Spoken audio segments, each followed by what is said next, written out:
लोकानां पृष्ठानेकधा यशतो वाचं न सदधात्मनेककिरणस्त्रैलोक्यदीपो रविः तपस्वाध्याय शुश्रूषा कृष्णपूजारतं मुनिम् विश्वेशमिष्टतं वन्दे परिव्राट् ಚಕ್ರವರ್ತಿನಂ. ಇವತ್ತು ನಮಗೆ ಪಾಠ ಹಾಕ್ಲಿಗಿರುವಂತ ಶ್ಲೋಕ ಸ್ಥಾನಬಲದ ಬಗ್ಗೆ ನಾವು ನೋಡ್ತಾ ಇದ್ವಿ. ಕೋಚ ಸುಹೃತ ಸ್ವದೃಗಾಣನವಾಂಶೈಃ ಸ್ಥಾನಬಲಂ ಸ್ವಗೃಹೋಪಗತೈಶ್ಚ ದಿಕ್ಷು ಬುಧಾಂಗಿರಸೋ ರವಿಭೌಮೌ ಸೂರ್ಯಸುತಃ ಸಿತಶೀತಕರೌ ಚ ಎಂಬುದಾಗಿ ನಿನ್ನೆ ಅದರ ಒಂದು ನೋಡಿದ್ದೇವೆ. ಉಚ್ಚ ತ್ರಿಕೋಣ ಸ್ವಸುಹೃತ ಶತ್ರುನೀಚ ಗ್ರಹಾರ್ಕಗೈಃ ಶುಭಂ ಸಂಪೂರ್ಣ ಪಾದೋನ ದಲಪಾದಾಲ್ಪ ನಿಷ್ಫಲಂ ಅಂತೇಳಿ ಆಚಾರ್ಯರು ಕೂಡ ಮುಂದಕ್ಕೆ ಹೇಳ್ತಾರೆ. ವರಾಹಮಿಹಿರಾಚಾರ್ಯರೇ ಹೇಳ್ತಾರೆ ಅಂತೇಳಿ ಹೇಳಿದ್ರೆ ಎಷ್ಟೆಷ್ಟು ಬಲ ಇದೆ ಅಂತ ಹೇಳುವಂಥದ್ದನ್ನು. ಅಂತೂ ಉಚ್ಚದಲ್ಲಿದ್ರೆ ಎಷ್ಟು, ಸ್ವತ್ರಿಕೋಣದಲ್ಲಿದ್ರೆ ಎಷ್ಟು, ಸ್ವಚ್ಛೇ ರೂಪಂ ಚರಣರಹಿತಂ ಸ್ವತ್ರಿಕೋಣೇ ಸ್ವಭೇರುದ್ಧಂ ನಾಗಾಂಶಾನಾಂ ತ್ರಯಮತಿ ಸೌಹೃದ್ ಗೇಹಗೆ ಮಿತ್ರಭೇಂಗ್ರಿಹಿ ಅಂಶೋಷ್ಟಾನಾಂ ಸಮಗ್ರಹಗತೆ ಭೂಪಮಾಗೋರಿಗೇಹೆ ದಂತಾಂಶ ಸ್ಯಾತ್ ಅತಿರಿಪುಗೃಹೆ ನೀಚಭೇ ಶೂನ್ಯಮೇವ ಅಂತ ಹೇಳುವಂಥದ್ದನ್ನು ಕೂಡ ಯಾರಿಗೆ ಎಷ್ಟೆಷ್ಟು ಬಲ ಅಂತ ಹೇಳುವಂತಹ ವಿಷಯಗಳನ್ನು ಕೂಡ ನೋಡಿದ್ದೇವೆ. ಸ್ಥಾನಬಲದ ವಿಷಯ ಇಷ್ಟ ಆಗಿದೆ ನಮಗೆ. ಅಥವಾ ಇನ್ನು ದಿಗ್ಬಲದ ವಿಷಯವನ್ನ ಹೇಳ್ತಾ ಇದ್ದಾರೆ. ದಿಕ್ಷು ಬುಧಾಂಗಿರಸು ಎರಡನೇ ಶ್ಲೋಕಾರ್ಧದಲ್ಲಿ ಅಂದ್ರೆ 3 ಮತ್ತು 4ನೇ ಪಾದದಲ್ಲಿ ಶ್ಲೋಕದ ದಿಕ್ಷು ಬುಧಾಂಗಿರಸೌ ರವಿಭೌಮೌ ಸೂರ್ಯಸುತಃ ಸಿತಶೀತಕರೌಚ ಎಂಬುದಾಗಿ. ದಿಕ್ಷು ಅಂತ ಹೇಳಿದ್ರೆ ದಿಕ್ಕುಗಳಲ್ಲಿ ಎಂಬುದಾಗಿ ಅರ್ಥ. ಅರ್ಥಾತ್ ಕ್ರಮವಾಗಿ ಪೂರ್ವಾದಿ ದಿಕ್ಕುಗಳಲ್ಲಿ, ಪೂರ್ವ, ದಕ್ಷಿಣ, ಪಶ್ಚಿಮ, ಉತ್ತರ ಅಂತೇಳಿ ಒಂದು ವಿಷಯ ಇದ್ರು ಕೂಡ ಇಲ್ಲಿ ದಿಕ್ಷು ಅಂತೇಳಿ ಹೇಳಿದ್ರೆ ಲಗ್ನಾದಿ 4 ಅಂತೇಳಿ ಅರ್ಥ. ಲಗ್ನ, ದಶಮ, ಸಪ್ತಮ, ಚತುರ್ಥ ರಾಶಿ ಅಂತೇಳಿ ತಗೊಳ್ಬೇಕು. ದಿಕ್ಕು ಶಬ್ದದಿಂದಾಗಿ ಇಲ್ಲಿ ಲಗ್ನ, ದಶಮ, ಸಪ್ತಮ, ಚತುರ್ಥ ಅಂತೇಳಿ ತಗೊಳ್ಬೇಕು. ಕ್ರಮವಾಗಿ ದಿಕ್ಷು ಬುಧಾಂಗಿ ರಸವು ಅದು ವಿಭಾಗ ಮಾಡಿ ಗ್ರಹರನ್ನ ಹೇಳಿದ್ದಾರೆ. ಸಮಾಸ ಮಾಡ್ಬೇಕಾದ್ರೆ ಒಂದೊಂದು ಪದದಲ್ಲಿ 2 ಗ್ರಹರು, ಕೆಲವು ಒಂದು ಪದದಲ್ಲಿ ಒಂದೇ ಗ್ರಹರನ್ನ ಹೇಳಿದ್ದಾರೆ ಅಂತ ಆಯಾಯ ವಿಷಯದಲ್ಲಿ ಅವರು ಬಲಿಷ್ಠರು ಅಂತ. ದಿಕ್ಷು ಅಂತ ಹೇಳಿದ್ರೆ ಲಗ್ನ, ಮೊದಲಿಗೆ ಲಗ್ನದಲ್ಲಿ ಬುಧಾಂಗಿರಸು. ಯಾವತ್ತು ಒಂದು ರಾಶಿಯಲ್ಲಿ, ಈಗ ನಾವೊಂದು ಸ್ಫುಟ ಮಾಡಿ ಈಗ ಒಂದು ಕುಂಡಲಿ ಮಾಡಿದ್ದೇವಲ್ಲ, ಈ ಕುಂಡಲಿಯಲ್ಲಿ ನಾವು ಈಗ ತೋರಿಸಿದ್ದೆ ಬೋರ್ಡಲ್ಲಿ, ಆ ಕುಂಡಲಿಯಲ್ಲಿ ನಿಮಗೆ ಲಗ್ನದಲ್ಲಿ ಗುರು ಇದ್ದ. ಅರ್ಥಾತ್ ಏನು ಅಂತ ಹೇಳಿದ್ರೆ ಲಗ್ನದಲ್ಲಿ ಗುರು ಬಂದ್ರೆ, ಲಗ್ನದಲ್ಲಿ ಗುರು ಅಥವಾ ಬುಧ ಬಂದ್ರೆ ಅವರಿಗೆ ದಿಗ್ಬಲ ಇದೆ ಅಂತೇಳಿ ಹೇಳಬೇಕು. ದಿಗ್ಬಲ ಪರಿಪೂರ್ಣವಾಗಿದೆ ಅಂತೇಳಿ ಹೇಳಬೇಕು. ದಿಕ್ಷು ಬುಧಾಂಗಿರಸು ಅಂದ್ರೆ ಲಗ್ನದಲ್ಲಿ ಬುಧ ಮತ್ತೆ ಗುರು ಬಂದ್ರೆ ದಿಗ್ಬಲ ಇದೆ. ಇನ್ನು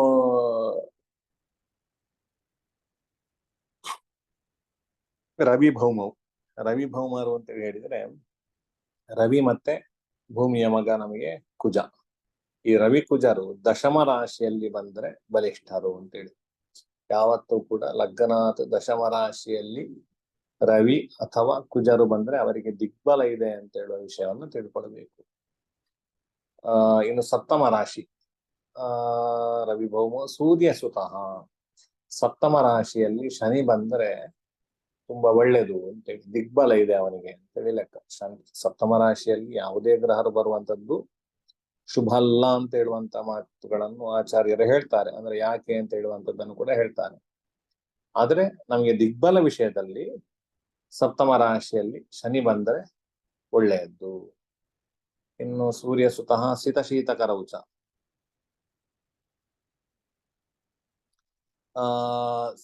ಶೀತಕರವು ಚತುರ್ಥ ರಾಶಿಯಲ್ಲಿ ಚಂದ್ರ ಮತ್ತೆ ಶುಕ್ರರು ಬರುವಂತದ್ದು ಅವರಿಗೆ ದಿಗ್ಬಲ ಉಂಟು ಅಂತ ನಾವು ತೀರ್ಮಾನ ತಗೊಳ್ಬೇಕು.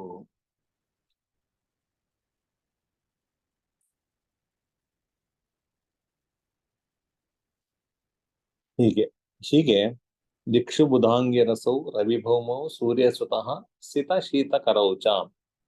ಲಗ್ನದಲ್ಲಿ ಬುಧ ಗುರುಗಳು, ಚತುರ್ಥ ರಾಶಿಯಲ್ಲಿ ನಮಗೆ ಚಂದ್ರ ಶುಕ್ರರು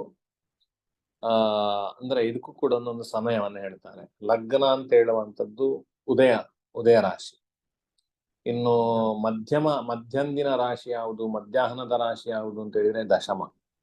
ಅಸ್ತಮಾನದ ರಾಶಿ ಸಪ್ತಮ. ಮಧ್ಯರಾತ್ರಿಯ ರಾಶಿ ನಮಗೆ ಚತುರ್ಥ ಅಂತ. ಹೀಗೆ ಆಯಾ ಕಾಲದಲ್ಲಿ ಅದಕ್ಕೊಂದು ವ್ಯವಸ್ಥೆ ಉಂಟು. ಈ ರೀತಿಯಲ್ಲಿ ಬಂದ್ರೆ ಒಳ್ಳೇದು ಅಂತ ಹೇಳುವಂಥದ್ದನ್ನು ಹೇಳ್ತಾರೆ.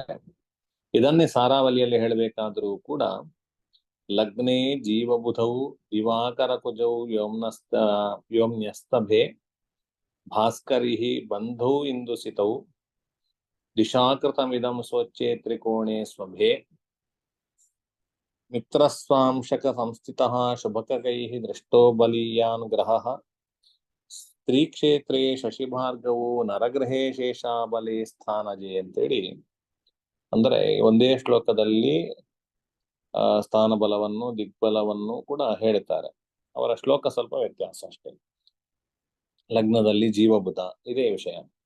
ದಶಮದಲ್ಲಿ ವ್ಯೋಮ್ಯಸ್ತಭೆ ವ್ಯೋಮ್ನಿ ಅಂತ ಹೇಳಿ ವ್ಯೋಮ ರಾಶಿ ಅಂತ ಹೇಳಿದ್ರೆ ಆಕಾಶ ರಾಶಿ ಅಂತ ಹೇಳಿದ್ರೆ ದಶಮ ರಾಶಿಗೆ ಹೆಸರು. ಅದರಿಂದಾಗಿ ದಿವಾಕರ ಕುಜವು ವ್ಯೋಮ್ನಿ. ಆಕಾಶ ರಾಶಿಯಲ್ಲಿ ನಮಗೆ ವ್ಯೋಮ ಅಂತ ಹೇಳಿದ್ರೆ ಆಕಾಶ, ವ್ಯೋಮ್ನಿ ಅಂತ ಹೇಳಿದ್ರೆ ಆಕಾಶದಲ್ಲಿ ಎಂಬುದಾಗಿ ಅರ್ಥ. ದಿವಾಕರ ಕುಜವು ಅಂದ್ರೆ ದಿವಾಕರ ಮತ್ತೆ ರವಿ ಮತ್ತೆ ಕುಜರು. ಅಸ್ತಭೆ ಭಾಸ್ಕರಿ, ಅಸ್ತಮಾನ ರಾಶಿ ಸಪ್ತಮ ರಾಶಿ, ಅದರಲ್ಲಿ ಶನಿಯು ಭಾಸ್ಕರನ ಮಗ ಭಾಸ್ಕರಿ. ಇನ್ನು ಬಂಧು ಸ್ಥಾನ ಅಂತ ಹೇಳಿದ್ರೆ ಚತುರ್ಥ ರಾಶಿ, ಅದರಲ್ಲಿ ಇಂದು ಸಿತವು. ಇಂದು ಅಂತ ಹೇಳಿದ್ರೆ ಚಂದ್ರ, ಸಿತ ಅಂತ ಹೇಳಿದ್ರೆ ಶುಕ್ರ. ಇವರು ಬಂದ್ರೆ ದಿಶಾಕೃತಮಿದಂ, ಅವರಿಗೆ ದಿಗ್ಬಲ ಇದೆ ಎಂಬುದಾಗಿ ತಿಳ್ಕೊಳ್ಬೇಕು. ಇನ್ನು ಸ್ಥಾನ ಬಹಳದ ವಿಷಯ ಹೇಳಿದ್ರೆ ಸ್ವಚ್ಛೆ ತ್ರಿಕೋಣೆ ಸ್ವಭೆ, ಅಂದ್ರೆ ಸ್ವಚ್ಛ ರಾಶಿಯಲ್ಲಿ, ತ್ರಿಕೋಣ ರಾಶಿಯಲ್ಲಿ, ಸ್ವಕ್ಷೇತ್ರದಲ್ಲಿ, ಮಿತ್ರ ಕ್ಷೇತ್ರದಲ್ಲಿ, ಸ್ವಾಂಶಕ ರಾಶಿಯಲ್ಲಿ, ಅಥವಾ ಇಲ್ಲೊಂದು ವಿಶೇಷತೆ ಹೇಳ್ತಾರೆ, ಶುಭಕಗೈಹಿ ದೃಷ್ಟ ಗ್ರಹ. ಯಾರಾದ್ರೂ ಗ್ರಹರಿಗೆ ಶುಭ ಗ್ರಹದ ದೃಷ್ಟಿ ಬಂದ್ರೆ ಕೂಡ ಅವರು ಸ್ಥಾನ ಬಲವುಳ್ಳವರಾಗ್ತಾರೆ ಅಂತ ಹೇಳುವಂಥದ್ದನ್ನು ಕೂಡ ಹೇಳ್ತಾರೆ. ಇನ್ನು ಸ್ತ್ರೀ ರಾಶಿಗಳಲ್ಲಿ ಶಶಿ ಭಾರ್ಗವ್ ನಿನ್ನೆ ನೋಡಿದ್ದೇವೆ ನಾವು. ಟೋರಸ್, ಸೌಮ್ಯ, ಪುರುಷ, ವನಿತೆ ಅಂತೇಳಿ ಪುರುಷ ರಾಶಿ, ಸ್ತ್ರೀ ರಾಶಿಗಳು ಯಾವುದು ಅಂತ ನೋಡಿದ್ದೇವೆ. ಈ ಸ್ತ್ರೀ ಕ್ಷೇತ್ರದಲ್ಲಿ ಚಂದ್ರ ಮತ್ತೆ ಶುಕ್ರರು ಬಂದ್ರೆ ಒಳ್ಳೆಯದ್ದು. ಪುರುಷ ರಾಶಿಗಳಲ್ಲಿ ನಮಗೆ ಉಳಿದ ಎಲ್ಲ ಗ್ರಹರು ಕೂಡ ಪುರುಷ ರಾಶಿಯಲ್ಲಿ ಬಂದ್ರೆ ಒಳ್ಳೇದು ಅಂತ ಹೇಳುವಂತ ವಿಷಯವನ್ನು ಕೂಡ ಹೇಳ್ತಾರೆ. ಇನ್ನು ಇದರಲ್ಲಿ ಒಂದು ಯಾವ ರಾಶಿಯಲ್ಲಿ, ಈಗ ಲಗ್ನದಲ್ಲಿ ನಮಗೆ ಬುಧ ಮತ್ತೆ ಗುರುಗಳಿಗೆ ಬಲಿಷ್ಠತ್ವ ದಿಗ್ಬಲ ಉಂಟಲ್ವಾ, ಅದರದ್ದೇ ಸಪ್ತಮ ರಾಶಿಯಲ್ಲಿ ಅವರಿಗೆ ಶೂನ್ಯ ದಿಗ್ಬಲ ಅಂತೇಳಿ ಇಟ್ಕೊಳ್ಬೇಕು. ಆ ಪ್ರಕರಣದಲ್ಲಿ ಹಾಗಿದ್ರೆ ನಮಗೆ ಲಗ್ನದಲ್ಲಿ ಬುಧ ಗುರುಗಳು ಬಂದ್ರೆ ದಿಗ್ಬಲ ಉಂಟು, ಸಪ್ತಮ ರಾಶಿಯಲ್ಲಿ ಬುಧ ಗುರುಗಳು ಬಂದ್ರೆ ಅವರಿಗೆ ಶೂನ್ಯ ದಿಗ್ಬಲ, ಅವರಿಗೇನು ಬಲ ಇಲ್ಲ ಅಂತ ಹೇಳಿ. ಹಾಗೆ ಚತುರ್ಥ ರಾಶಿಯಲ್ಲಿ ನಮಗೆ ಚಂದ್ರ ಶುಕ್ರರು ಬಂದ್ರೆ ದಿಗ್ಬಲ, ಅವರಿಗೆ ದಶಮ ರಾಶಿಯಲ್ಲಿ ಚಂದ್ರ ಶುಕ್ರರು ಬಂದ್ರೆ ದಿಗ್ಬಲ ಶೂನ್ಯರು ಅಂತೇಳಿ ಹೇಳ್ಬೇಕು. ಇನ್ನು ಸಪ್ತಮ ರಾಶಿಯಲ್ಲಿ ಶನಿ ಬಂದ್ರೆ ಅವನಿಗೆ ದಿಗ್ಬಲ, ಅವನು ಲಗ್ನದಲ್ಲಿ ಬಂದ್ರೆ ದಿಗ್ಬಲ ಶೂನ್ಯ. ಇನ್ನು ಯಾವುದರಲ್ಲಿ ದಶಮ ರಾಶಿಯಲ್ಲಿ ರವಿ ಕುಜರು ಬಂದ್ರೆ ಅವರಿಗೆ ದಿಗ್ಬಲ, ಚತುರ್ಥ ರಾಶಿಯಲ್ಲಿ ರವಿ ಕುಜರು ಬಂದ್ರೆ ಅವರಿಗೆ ದಿಗ್ಬಲ ಶೂನ್ಯ ಅಂತೇಳಿ. ಇಲ್ಲ, ಕೆಲವು ಸಲ ನಡುವಿನಲ್ಲಿ ಬಂತು. ಇವತ್ತೀಗ ಲಗ್ನ ಯಾವುದು ಬಂತೀಗ ನಾನು ಕುಂಡಲಿಯನ್ನು ಹಾಕಿದ್ದೇನೆ, ನಿಮಗೆ ಫೋಟೋ ಕಳಿಸಿದ್ದೇನೆ. ಈಗ ನಾವು ಲೆಕ್ಕ ಮಾಡಿದದ್ದು ಅಲ್ಲಿ ಲಗ್ನ ನಮಗೆ ವೃಷಭ ಲಗ್ನವಾಗಿ ಬಂದಿತ್ತು. ವೃಷಭ ಲಗ್ನಕ್ಕೆ ರವಿ ಎಲ್ಲಿದ್ದ ಅಂತ ಹೇಳಿದ್ರೆ ಷಷ್ಠ ರಾಶಿಯಲ್ಲಿದ್ದ. ಅವನಿಗೆ ದಶಮ ರಾಶಿಯಲ್ಲಿ ದಿಗ್ಬಲ, ಚತುರ್ಥದಲ್ಲಿ ದಿಗ್ಬಲ ಶೂನ್ಯ. ಇಲ್ಲಿಂದ ನಾವು ತ್ರೈರಾಶಿಗೆ ಅಂದ್ರೆ ಅನುಪಾತ ಮಾಡಿಕೊಳ್ಳಬೇಕು. ಅಂದ್ರೆ ಈಗ ಅಲ್ಲಿಂದ ಎಷ್ಟನೇ ರಾಶಿಯಲ್ಲಿದ್ದ ಅಂದ್ರೆ ಚತುರ್ಥ ರಾಶಿಯಿಂದ ಮೂರನೇ ರಾಶಿಯಲ್ಲಿದ್ದ. ಹಾಗಿದ್ರೆ ಸ್ವಲ್ಪ ದಿಗ್ಬಲ ಅವನಿಗೆ ಬಂದಿದೆ ಅಂತೇಳಿ. ಅರ್ಥಾತ್ ನಮಗೆ 7 ಅಂತೇಳಿ ಇಟ್ಕೊಂಡಾಗ ಅಥವಾ 6 ಅಂತೇಳಿ ಇಟ್ಕೊಂಡಾಗ ರಾಶಿಯನ್ನು 6ರಲ್ಲಿ 2 ರಾಶಿ ಗಮಿಸಿದ್ದಾರೆ. ಅದರಿಂದಾಗಿ 6ರಲ್ಲಿ ಹೌದು 7ರಲ್ಲಿ 3 ಗಮಿಸಿದ್ದಾನೆ, 4 ಗಮನಿಸ್ಲಿಕ್ಕೆ ಉಂಟು. ಹಾಗಿದ್ರೆ ಒಂದು 100 ಅಂತೇಳಿ ಪಾಯಿಂಟ್ ಇಟ್ಕೊಂಡಾಗ ಒಂದು 40-45ರ ಅಷ್ಟು ಅವನಿಗೆ ದಿಗ್ಬಲ ಬಂದಿದೆ ಅಂತೇಳಿ ಇಟ್ಕೊಳ್ಬೇಕು. ಇಲ್ಲಿ ಲಗ್ನದಲ್ಲಿ ಗುರು ಇದ್ದಾನೆ, ಗುರುವಿಗೆ ಪೂರ್ಣ ದಿಗ್ಬಲ ಉಂಟು. ಬುಧ ಷಷ್ಠದಲ್ಲಿದ್ದಾನೆ, ಬುಧ ಸಪ್ತಮಕ್ಕೆ ತುಂಬಾ ಹತ್ತಿರದಲ್ಲಿದ್ದಾನೆ. ಅದರಿಂದಾಗಿ ಸ್ವಲ್ಪ ದಿಗ್ಬಲ ಇದೆ. ಇನ್ನು ಸಪ್ತಮಕ್ಕೆ ಆದ್ರೆ ದಿಗ್ಬಲ ಶೂನ್ಯ ಅವನು. ಸಪ್ತಮ ರಾಶಿಗೆ ಸ್ವಲ್ಪ ಹತ್ತಿರ ಅಂದ್ರೆ ಷಷ್ಠ ರಾಶಿಯಲ್ಲಿದ್ದಾನೆ. ಆದ್ರಿಂದಾಗಿ ಈಗ ಒಂದು 10% ದಿಗ್ಬಲ ಮಾತ್ರ ಅವನಿಗೆ ಇದೆ. ಈ ರೀತಿ ಒಂದು ವ್ಯವಸ್ಥೆ ನಮಗೆ. ಇನ್ನು ಹೀಗೆ ಬೇರೆ ಬೇರೆ ಗ್ರಹರನ್ನು ನೀವು ಇದರಲ್ಲಿ ನೋಡಿ ತಿಳ್ಕೊಳ್ಬಹುದು. ಇದರಲ್ಲಿ ಚಂದ್ರ ಚತುರ್ಥದಲ್ಲಿದ್ದಾನೆ, ಒಳ್ಳೆ ದಿಗ್ಬಲ ಉಂಟು ಇವತ್ತು. ಲಗ್ನ ವೃಷಭ ಲಗ್ನಕ್ಕೆ ಚಂದ್ರ ಚತುರ್ಥದಲ್ಲಿದ್ದಾನೆ.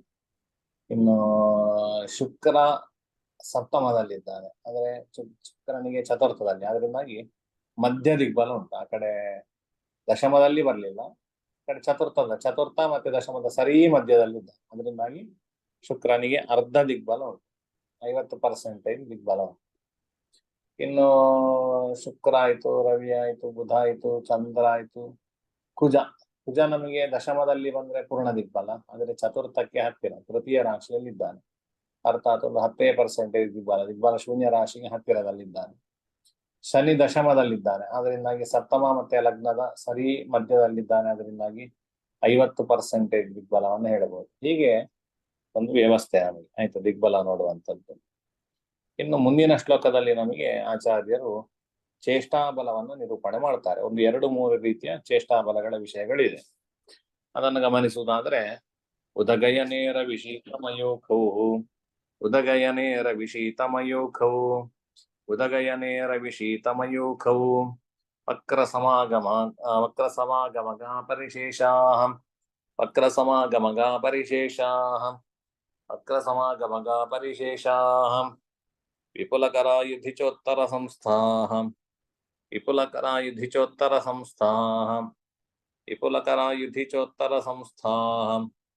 ಚೇಷ್ಟಿತವೀರ್ಯಯುತಾ ಪರಿಕಲ್ಪ್ಯಾಃ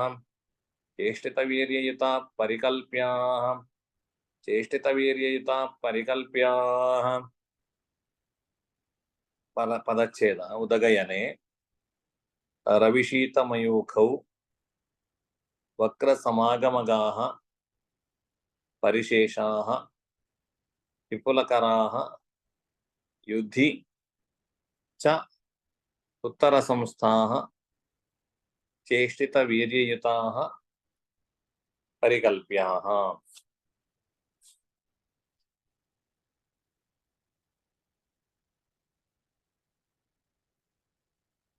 ಇದರ ಅರ್ಥ ರವಿಶೀತಮಯೂಖೌ ಉದಗಯನೆ ಚೇಷ್ಟಿತವೀರ್ಯಯುತಾಃ ಪರಿಕಲ್ಪ್ಯಾಃ ಅಂದ್ರೆ ಚೇಷ್ಟಿತವೀರ್ಯ ಅಂತ ಹೇಳಿದ್ರೆ ಚೇಷ್ಟಾ ಬಲ ಎಂಬುದಾಗಿ ಅರ್ಥ. ಚೇಷ್ಟಾಬಲ ಉಳ್ಳವರು ಎಂಬುದಾಗಿ ಪರಿಕಲ್ಪ್ಯಾಃ ನಾವು ಕಲ್ಪನೆ ಮಾಡಿಕೊಳ್ಳಬೇಕು, ಅರ್ಥಾತ್ ಚೇಷ್ಟಾಬಲ ಇದ್ದವರು ಅಂತೇಳಿ ಹೇಳಬೇಕು. ಯಾರನ್ನು ಅಂತ ಹೇಳಿದ್ರೆ ರವಿಶೀತಮಯೂಖೌ, ರವಿ ಅಂತ ಹೇಳಿದ್ರೆ ಸೂರ್ಯ, ಮಯೂಖ ಅಂತ ಹೇಳಿದ್ರೆ ಕಿರಣಗಳು ಎಂಬುದಾಗಿ ಅರ್ಥ. ಮಯೂಖ ಶೀತಮಯೂಖ ಯಾರಿಗುಂಟು, ತಂಪಾದ ಕಿರಣಗಳು ಯಾರಿಗುಂಟು, ಅದು ಚಂದ್ರನಿಗೆ. ಅದರಿಂದಾಗಿ ರವಿ ಮತ್ತೆ ಚಂದ್ರರಿಗೆ ಉದಗಯನ ಅಂತ ಹೇಳಿದ್ರೆ ಉತ್ತರಾಯಣದಲ್ಲಿ.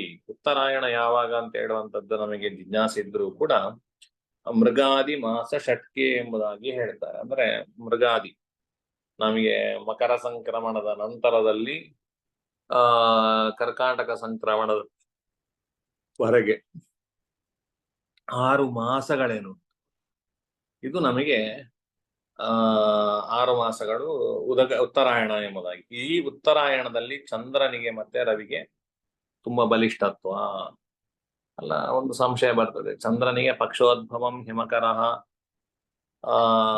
ಪಕ್ಷೋದ್ಭವಂ ಹಿಮಕರೋ ಎಂತ ಪಕ್ಷೋದ್ಭವಂ ಹಿಮಕರಸ್ಯ ವಿಶಿಷ್ಟಮಾಹು ಅಂತೇಳಿ ಏನು ಹೇಳಿದ್ದಾರೆ ಹಿಂದೆ. ನೀವು ಹೇಳ್ತಾ ಇದ್ದೀರಿ ಈಗ ಉತ್ತರಾಯಣದಲ್ಲಿ ಬಲಿಷ್ಠತ್ವ ಅಂತ ಹೇಳ್ತಾ ಇದ್ದೀರಿ ಕಾಲಬಲದಲ್ಲಿ ಅಂತ ಹೇಳಿ. ಅದು ಕಾಲಬಲದಲ್ಲಿ ಅವನಿಗೆ ಪಕ್ಷೋದ್ಭವಂ ಹಿಮಕರಃ ಅದನ್ನ ಇಟ್ಕೊಳ್ಬೇಕು.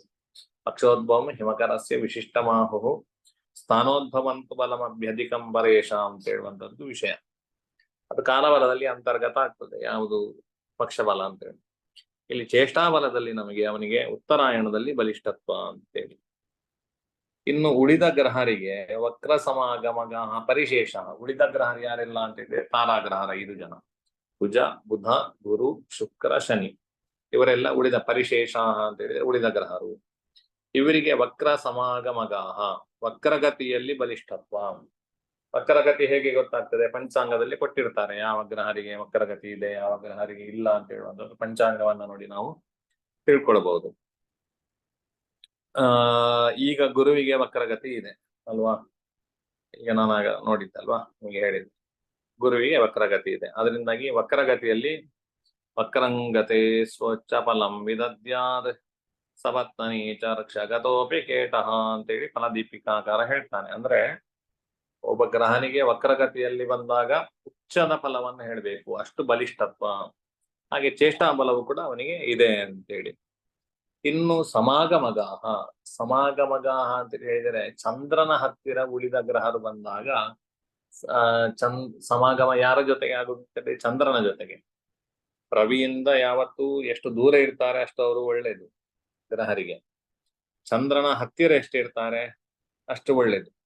ರವಿಯ ವಿಪ್ರಕರ್ಷ, ಚಂದ್ರನ ಸನ್ನಿಕರ್ಷ, ಇದು ಗ್ರಹರಿಗೆ ಚೇಷ್ಟಾಬಲ ತಂದು ಕೊಡ್ತದೆ ಅಂತ ಹೇಳುವ ಮಾತುಗಳನ್ನು ಆಚಾರ್ಯರು ಹೇಳ್ತಾರೆ.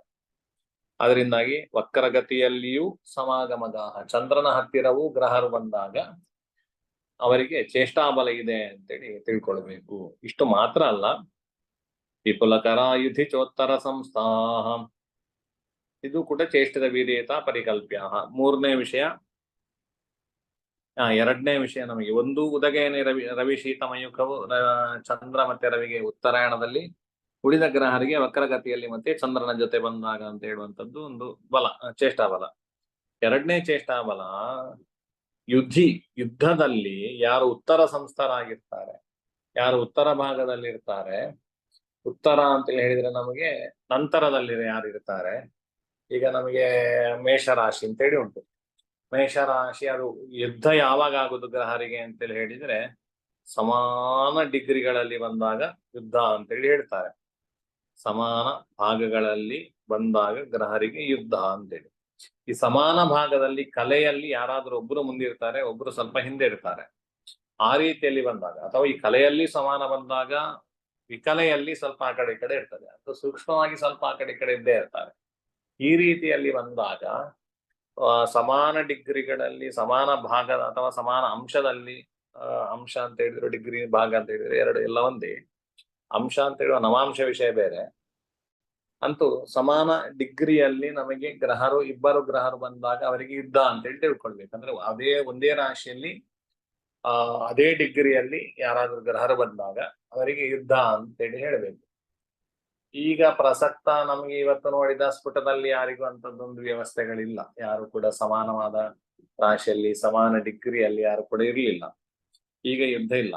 ಈ ರೀತಿಯಾಗಿ ಯುದ್ಧ ಬಂದಾಗ ವಿಪುಲಕರಾಹ, ತುಂಬಾ ಕಿರಣ ಉಳ್ಳಂತವರು, ಕರ ಅಂತ ಇದ್ರೆ ಕಿರಣ, ವಿಪುಲವಾದ ಕಿರಣ ಉಳ್ಳವರು ಅಂದ್ರೆ ಜಾಸ್ತಿ ಕಿರಣ ಉಳ್ಳವರು, ಅರ್ಥಾತ್ ನಮಗೆ ಸ್ವಲ್ಪ ಕಲೆಯಲ್ಲಿ ಸ್ವಲ್ಪ ಜಾಸ್ತಿ ಇರುವವರ ಯಾರು ಗ್ರಹರು, ಅವರು ಉತ್ತರ ಸಂಸ್ಥರು, ಅವರು ಉತ್ತರದಲ್ಲಿರ್ತಾರೆ ಅಂದ್ರೆ ನಂತರದಲ್ಲಿರ್ತಾರೆ. ಅದರಿಂದಾಗಿ ಅವರಿಗೆ ಬಲಿಷ್ಠತ್ವ, ಅವರು ಜಯಿ ಅಂತ ಹೇಳ್ತಾರೆ. ಯುದ್ಧದಲ್ಲಿ ಜಯ ಯಾರಿಗೆ ಅಂತ ಹೇಳಿದ್ರೆ ಯಾರು ಉತ್ತರದಲ್ಲಿರ್ತಾನ ಅವನಿಗೆ ಜಯ ಅಂತೇಳಿ.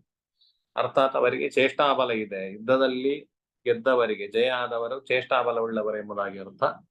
ಅದರಿಂದಾಗಿ ಜಯ ಆಗ್ಬೇಕಾಗಿದ್ರೆ ಉತ್ತರ ಸಂಸ್ಥಾಹ. ಆದರೆ ಒಬ್ಬ ಗ್ರಹನಿಗೆ ನಮಗೆ ದಕ್ಷಿಣದಲ್ಲಿ ಬಂದರೂ ಕೂಡ ಅವನಿಗೆ ಅವನನ್ನು ಜಯಿ ಅಂತೇಳಿ ಕರೀತೇವೆ. ಅದು ಯಾರು ಅಂತೇಳಿ ಹೇಳಿದ್ರೆ ಶುಕ್ರ. ಶುಕ್ರನಿಗೆ ನಮಗೆ ಶುಕ್ರನಿಗೆ ಅಥವಾ ಇನ್ನೊಬ್ಬ ಗ್ರಹನಿಗೆ ಯುದ್ಧ ಆಗ್ತಾ ಇತ್ತು ಅಂತೇಳಿ ಹೇಳುವ. ಈಗ ಉದಾಹರಣೆಗೆ ಒಂದೇ ರಾಶಿಯಲ್ಲಿ ಒಂದೇ ಡಿಗ್ರಿಗಳಲ್ಲಿ ಬುಧ ಮತ್ತೆ ಶುಕ್ರ ಬಂದ್ರು. ಬುಧ ಉತ್ತರದಲ್ಲಿದ್ದ, ಅಂದ್ರೆ ಸ್ವಲ್ಪ ಕಲೆ ಜಾಸ್ತಿಯಲ್ಲಿ ಬುಧ ಇದ್ದ, ಸ್ವಲ್ಪ ಕಲೆ ಕಡಿಮೆಯಲ್ಲಿ ಶುಕ್ರ ಇದ್ದ.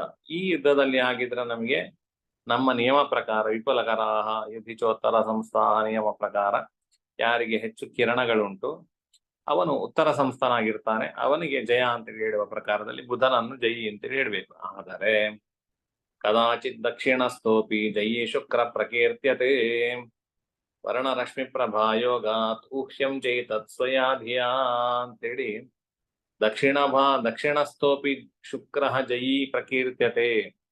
ಶುಕ್ರನಿಗೆ ಮಾತ್ರ ಅವನು ದಕ್ಷಿಣದಲ್ಲಿ ಬಂದ್ರೆ, ಅವನಿಗೆ ಜೈ ಅಂತೇಳಿ ಹೇಳ್ತಾರೆ. ಆದ್ರಿಂದಾಗಿ ಉತ್ತರದಲ್ಲಿ ಬುಧ ಇದ್ರು ಅವನು ಜಯ ಅಲ್ಲ, ದಕ್ಷಿಣದಲ್ಲಿರುವ ಶುಕ್ರನಿಗೆ ಜಯ ಅಂತ ಹೇಳುವಂಥದ್ದನ್ನು ನಾವು ತಗೊಳ್ಬೇಕಾಗ್ತದೆ. ಆದ್ರಿಂದಾಗಿ ಚೇಷ್ಟಾಬಲ ಶುಕ್ರನಿಗೆ ಇದೆ. ಬುಧ ಮುಂದಿದ್ರು ಕೂಡ ಶುಕ್ರನಿಗೆ ಹಿಂದೆ ಇದ್ದಾಗ ಅವನಿಗೆ ಜಯ ಅಂತೇಳಿ. ಆದ್ರಿಂದಾಗಿ ಶುಕ್ರನ ವಿಷಯದಲ್ಲಿ ಮಾತ್ರ, ಉಳಿದ ಗ್ರಹರಿಗೆಲ್ಲ ಅವರು ಉತ್ತರದಲ್ಲಿ ಬಂದಾಗಲೇ ಜಯ ಅಂತ ಹೇಳುವಂತ ವಿಷಯ. ಇದು ಚೇಷ್ಟಾಬಲವನ್ನ ಚಿಂತನೆ ಮಾಡುವಂಥದ್ದು. ಇನ್ನು ನಾಳೆ ಕಾಲಬಲದ ವಿಷಯ ನಾಳಿನ ಪಾಠದಲ್ಲಿ ನೋಡುವ. ಮೂರ್ತಿಪೇ ಪರಿಕಲ್ಪಿತ ಶತಪೃತೋ ವರ್ತ್ಮ ಪುನರ್ಜನ್ಮನಾಂ ಆತ್ಮೇತ್ಯಾತ್ಮವಿದಾಂ ಪ್ರಪಶ್ಚೇತ್